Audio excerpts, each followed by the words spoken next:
तो friends, good morning to all of you. कैसे हो आप सब? बहुत दिनों के बाद ये वीडियो आई है बिकॉज़ एग्ज़ाम दिए सितंबर 2025 में। उसकी वीडियो भी आएगी कि उसी के फाइनल्स बन चुके हूँ। वो वीडियो भी मैं डालनी भूल गई थी, sorry for that. And also अभी मैंने आर्टिकलशिप भी स्टार्ट करी है। कहाँ पे करी है, कैसे करी है, बिग फोर में है या मिड साइज फॉर्म है, वो everything I will tell you in this video. And एक अलग से वीडियो में डाल दूँगी। इस वीडियो में आई विल टेल यू कि how I did my audit. तो ऑडिट मैंने कहाँ से करा था, from where I took classes. And मैंने कोई क्लासेस नहीं की थी ऑडिट के लिए। मैंने कहाँ से करा था, मैंने यूट्यूब चैनल से करा था। तो यूट्यूब चैनल्स में everything I will tell you in this video. So please let's focus. And जो भी मैं आपको बताने वाली हूँ उसको राइट डाउन करते चलना, बिकॉज आपके लिए भी बेनिफिशियल होगा। जो भी स्टूडेंट ये चाह रहे होंगे कि हम ऑडिट को कैसे करें, कहाँ से करें, तो वो सारी प्रॉब्लम इस वीडियो को देखने के बाद उनकी छूमंतर हो जाएगी। सो प्लीज़ लास्ट टाइम तक बने रहना। एंड अभी तक सब्सक्राइब नहीं करा है मेरे चैनल को तो सब्सक्राइब करके ज़रूर जाना। So let's go. हाँ, तो मैं आपको बता सकती हूँ कि आपको कहाँ से करना है, कैसे करना है। ठीक है, सबसे पहले रटना नहीं है, क्योंकि बस बहुत सारे स्टूडेंट होते हैं जो रटते चलते हैं, लेकिन एग्ज़ाम के एंड तक वो सब कुछ भूल जाते हैं।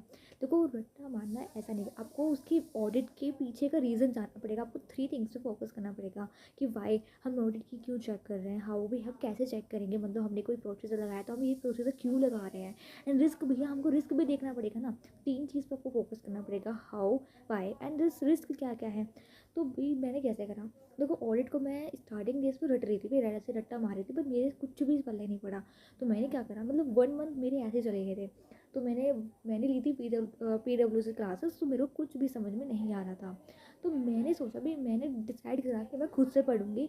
तो मैंने यूट्यूब से स्टडी करी थी।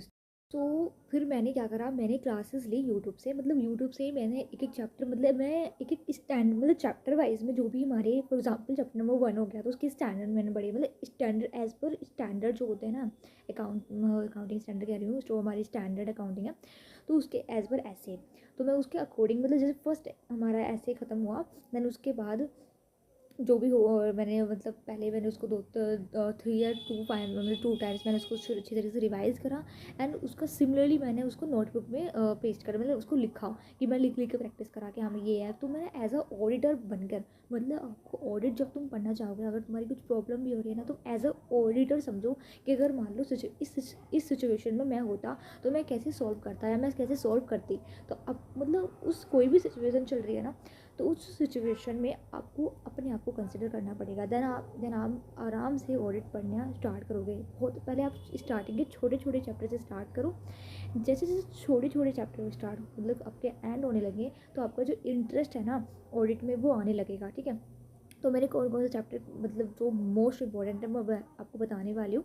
तो चैप्टर नंबर 1 एंड 2 एंड 3 तो बहुत इंपॉर्टेंट चैप्टर है, जो आपको which helps in also physically. जब हम ऑडिट करने जाते हैं, देखो मेरा भी ऑडिट चल रहा है, तो मेरे को बहुत सारी जितनी भी टर्म्स है ना, वो सारी चीज़ें मेरे को अभी भी याद आ रही हैं, क्योंकि मैंने ऐसे ऐसे करा था, ऐसे ऐसे कुछ करा था। तो वो आपकी फिजिकली जो हम खुद ऑडिट कर, अभी तो हम प्रैक्टिकली पढ़, अभी तो हम थ्योरी पढ़ रहे हैं, लेकिन जब उसको हम प्रैक्टिकल तरीके से अप्लाई करेंगे ना, तब आपको समझ में आएगा कि मैं अभी क्या कह रही हूँ। ठीक है, तो आपको जो सबसे पहले जो हमारा चैप्टर नंबर 1, 2 एंड 3 इस बहुत ज़्यादा इंपॉर्टेंट है। ऐसा नहीं है कि पेपर से आएगा, ये नहीं, पेपर एग्जाम के परस्पेक्टिव से मत पढ़ो। ऐसा समझो कि जब तुम ऐसा ऑडिटर बन जाओगे, आफ्टर बिकमिंग या after clearing chartered accountant, then आप ऑडिटर बन जाओगे, तो आप इस सिचुएशन को कैसे सॉल्व करोगे। तो मतलब 5 ईयर्स का प्लान आप आज यहाँ सोच कर चलो। तो मैंने ऑडिट पहले ही 3 चैप्टर खत्म करे, तो स्टैंडर्ड वाइज हम करने लगे। उसके बाद फिर मैंने देखा कि देखो, जो चैप्टर नंबर 1 है, 2 है, 3 है, मैंने बहुत अच्छी तरीके से उसको पढ़ लिया था, क्योंकि वो मेन चीज़ है। अगर तुम उसी को नहीं समझोगे, मतलब तुम कहीं और चैप्टर पे चले जाओगे, तुमको समझ में नहीं आएगा what is audit, what is the objective of audit. ये सब तुमको समझना पड़ेगा कि ऑडिट की प्लानिंग क्या है, स्ट्रेटजीज क्या है, ऑब्जेक्टिव क्या है, everything should keep in mind. Okay, उसके बाद फिर मैंने चैप्टर नंबर 4 पढ़ा, ऑडिट का जो इविडेंस चैप्टर था हमारा, बहुत इंपॉर्टेंट चैप्टर है, उसके अंदर से भी बहुत अच्छे तरीके से आता है। एंड चैप्टर नंबर 5, इससे बच्चे डरते हैं जब तुम उसको, मैंने चैप्टर नंबर 5 ऐसे करा था, मैंने मतलब अदर चैप्टर के साथ उसको मिक्स कर रहा था कि भाई एक एक स्टैंडर्ड डेली, मतलब एक उसकी जो एंटिटी है मेरे को डेली पढ़नी है। फॉर एग्जाम्पल परचेज किया तो मेरे को डेली पढ़ना है, उसके रिस्पेक्टिव मैंने एक MCQ सॉल्व करने हैं या कोई भी केस स्टडी सॉल्व कर नंबर जो 5 है हमारा ऑडिट ऑफ डिफरेंट एंटिटीज़, उसको आपको अदर चैप्टर के साथ पढ़ना है एंड डेली आपको वो चैप्टर नंबर 5 पढ़ना है। अगर तुम डेली पढ़ोगे ना तो वो चैप्टर तुम्हारा डराएगा ही नहीं लास्ट एंड पे, क्योंकि वो जो चैप्टर है तुमको फिजिकली जब तुम ऑडिट करने जाओगे प्रैक्टिकली वो तुमको काम आएगा, क्योंकि मुझे अभी भी काम आ रहा है। अभी हम एक बैलेंस शीट, हमको एक ड्राफ्ट बैलेंस शीट हमको मिली है जब हम ऑडिट पे गए हैं, तो हमको वो फिजिकली काम आ रहा है। मतलब जो भी टर्म्स एंड कंडीशन है कि भाई पर जो भी प्रॉफिट एंड लॉस अकाउंट के अंदर जितने भी हेड्स हैं उसकी रिस्पेक्टिव तुमको नॉलेज होनी चाहिए कि हाउ टू मतलब कैसे कैसे ऑडिट प्रोसीजर को अप्लाई करना है। तो वो सारी चीज़ें आपको चैप्टर नंबर 5 में जब तुम ऑडिट पढ़ लोगे, वो चैप्टर पढ़ लोगे, जब भी तुम प्रैक्टिकली ऑडिट कर पाओ।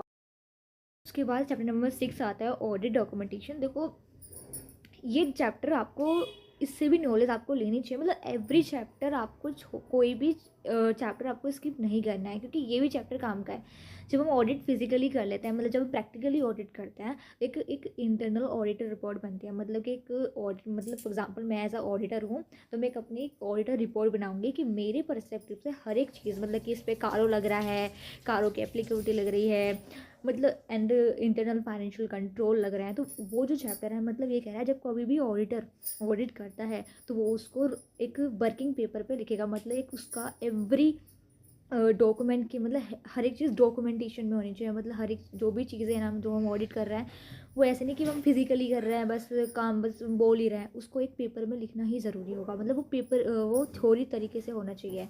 तो इसलिए एक ऑडिटर जब कभी भी ऑडिट करता है प्रैक्टिकली, तो वो एक अपनी ऑडिटर रिपोर्ट बना के देता है कि बेसिस फॉर ओपिनियन। जब तुम उस चैप्टर को नहीं पढ़ोगे तो तुमको ये समझ में नहीं आएगा। तो ये सब कुछ वो चैप्टर पढ़ने से आएगा कि व्हाट इज़ ऑडिट डॉक्यूमेंटेशन, क्यों बनाना चाहिए, क्योंकि बिकॉज अगर तुम बनाओगे तो तुम्हारे पास सफिशिएंट अप्रोप्रिएट एविडेंस होंगे, आगे जाके तुम एज अ ऑडिटर दिखा सकते हो कि मैंने यहाँ पे ऑडिट करा था और ये चीज़ें मेरे को पता चल गई। ठीक है, एक चैप्टर था हमारा ऑडिटर रिपोर्ट का, वो भी चैप्टर आपको अच्छी तरीके से पढ़ना चाहिए। एंड दैन एक चैप्टर आएगा audit of different entities, audit of items of financial statement, जो चैप्टर नंबर 5 है, ये पढ़ने चाहिए। तो ये these are the most important chapter जो आपको पढ़ने चाहिए। बाकी आप मतलब रिस्क नहीं ले सकते, मतलब इनको तो छोड़ के जाना ही नहीं है।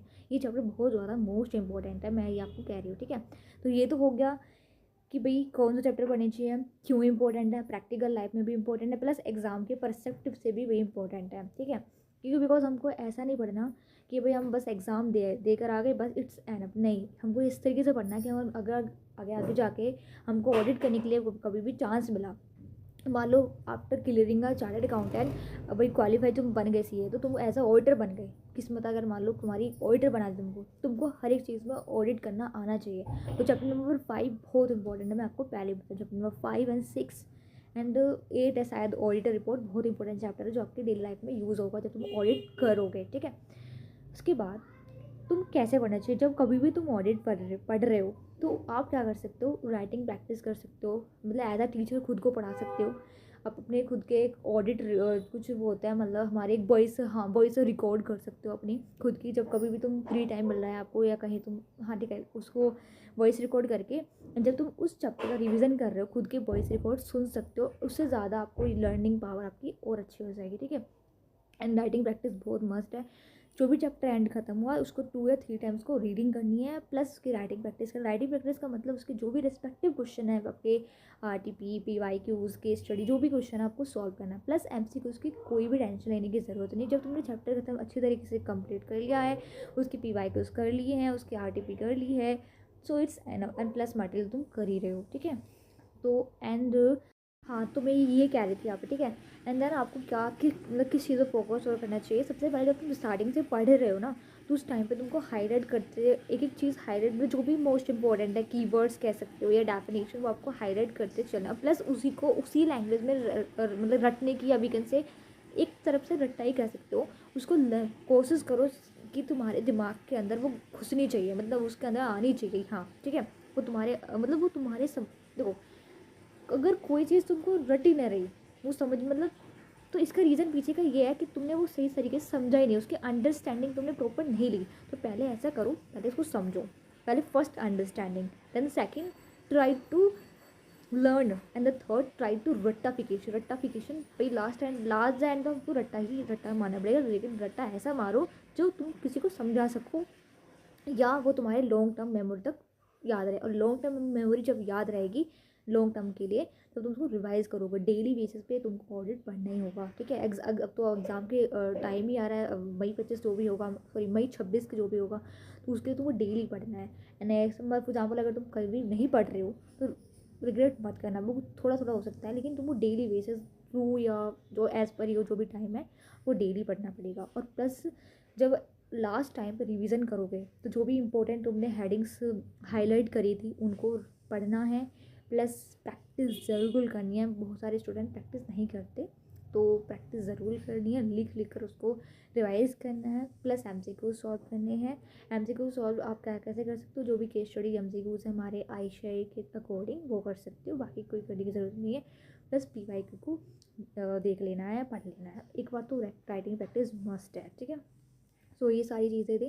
बाकी आपको और कुछ भी हेल्प की ज़रूरत है तो आई विल हियर, एंड आपको मैं रिप्लाई कर दूँ। Last at the end please write down your queries in my comment box, and अगर आप कोई भी प्रॉब्लम फेस कर रहे हो write down. And thanks for watching my video, and please subscribe करके जाना, don't forget to subscribe my channel. Bye bye.